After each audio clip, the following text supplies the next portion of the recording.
বন্ধুরা, আমি হলাম শ্রী। শ্রীর রান্নাঘরে আপনাদের সকলকে স্বাগত। আজ আমি আপনাদের সাথে চিংড়ি মাছের একটি রেসিপি শেয়ার করতে চলেছি। ভালো লাগলে প্লিজ আমার পাশে থাকবেন এবং ভিডিওটি শেয়ার করবেন। চলুন তাহলে শুরু করা যাক আজকের রেসিপি চিংড়ি পিঠা। এখানে আমি নিয়েছি 300 গ্রাম চিংড়ি মাছ, আধ মালা অর্থাৎ হাফ নারকেল কোড়া, কলা পাতা 4টি,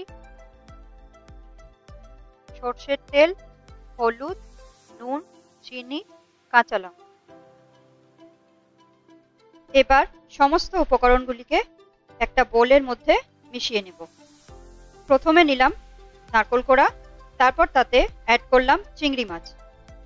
এবার নিচ্ছি 1 টিস্পুন হলুদ গুঁড়ো,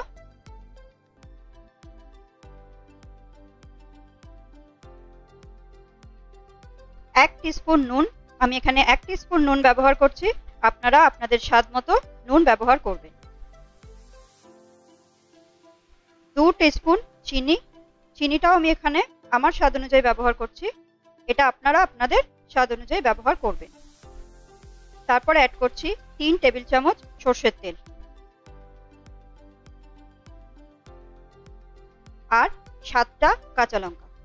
কাঁচা লঙ্কা আমি এখানে 7টা ইউজ করছি, আপনারা যে যেরকম ঝাল পছন্দ করেন সেরকম পরিমাণ লঙ্কা ইউজ করতে পারেন।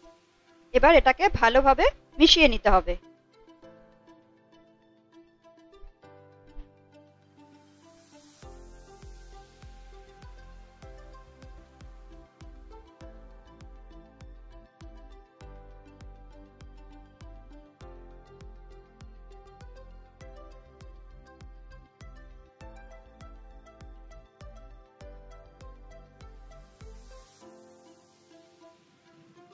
এবার ম্যারিনেট করা চিংড়িটা আমি গ্রাইন্ডারে নিচ্ছি ভালোভাবে বেটে নেওয়ার জন্য।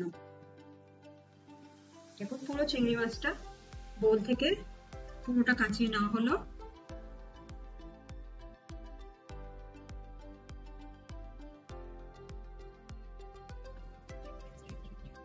সামান্য জল এতে আমি অ্যাড করছি, বাটিটা ধুয়ে সমস্ত মশলাগুলো ধুয়ে।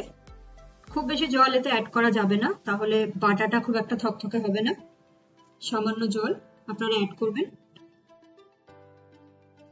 দেখুন বাটাটা রেডি হয়ে গেছে। এই জিনিসটা একটু থকথকে বাটা হবে। এবার আমি গ্যাসের ওপর তাওয়া বসিয়ে দিচ্ছি। 2টো কলা পাতা নিচ্ছি, ওপরের কলা পাতাটাতে ভালো করে সর্ষের তেল মাখিয়ে দেব। এমনভাবে মাখাবো যাতে পাতার চারিদিকে তেলটা লেগে যায়। এখানে আমি 1 টেবিল স্পুন সর্ষের তেল ব্যবহার করছি। এরপর ম্যারিনেট করা চিংড়ি মাছটা পাতার ওপর ঢেলে দিলাম, একটু ভালো করে ছড়িয়ে দিচ্ছি।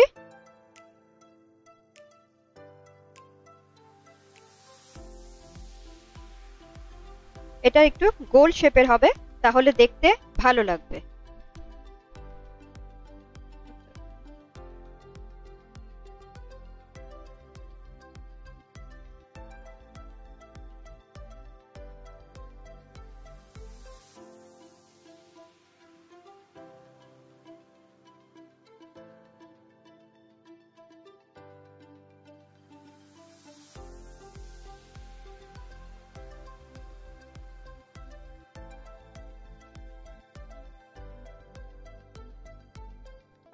মোটামুটি গোল শেপ দেওয়া হয়ে গেছে।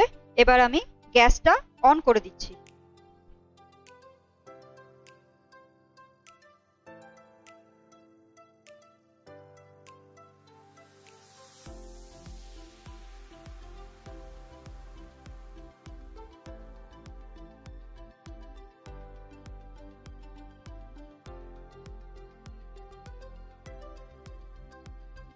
সাধারণত 1 পিঠ হতে মিডিয়াম ফ্লেমে 7 থেকে 8 মিনিট সময় লাগে, আর আপনারা যদি কেউ হাই ফ্লেমে করতে চান সেক্ষেত্রে 5 থেকে 6 মিনিট সময় নেবে, কিন্তু এর থেকে বেশি সময় করবেন না, তাহলে পুড়ে যেতে পারে। আমি মিডিয়াম ফ্লেমে রান্নাটা করছি।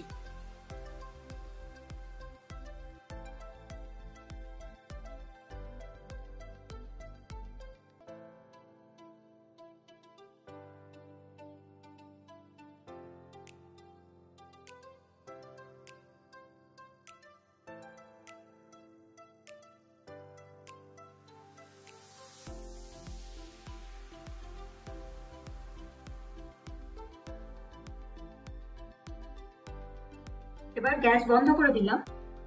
রান্নাটার 1 পিঠ হয়ে গেছে, আমি রান্নাটা নামিয়ে নিচ্ছি।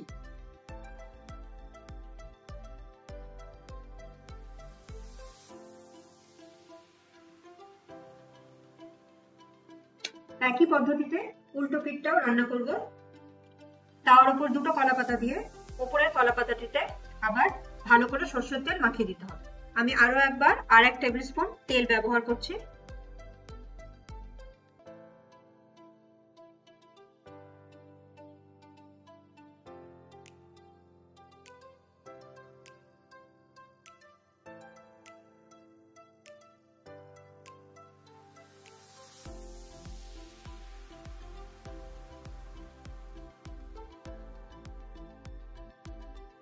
ভালো করে মাখিয়ে দিয়ে উল্টো পিঠটা রান্না করবেন। উল্টানোর সময় সাবধানে উল্টাবেন যাতে ভেঙে না যায়।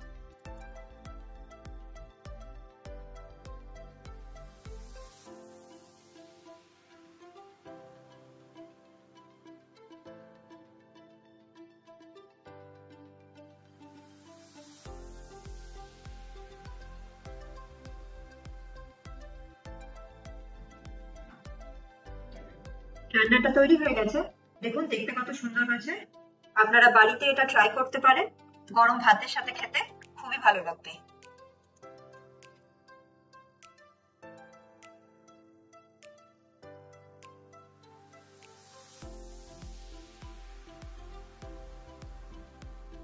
যদি আজকের রেসিপিটা আপনাদের ভালো লাগে তাহলে লাইক বাটনটা প্রেস করুন, আমার চ্যানেলকে সাবস্ক্রাইব করুন আর প্লিজ ভিডিওটি শেয়ার করুন।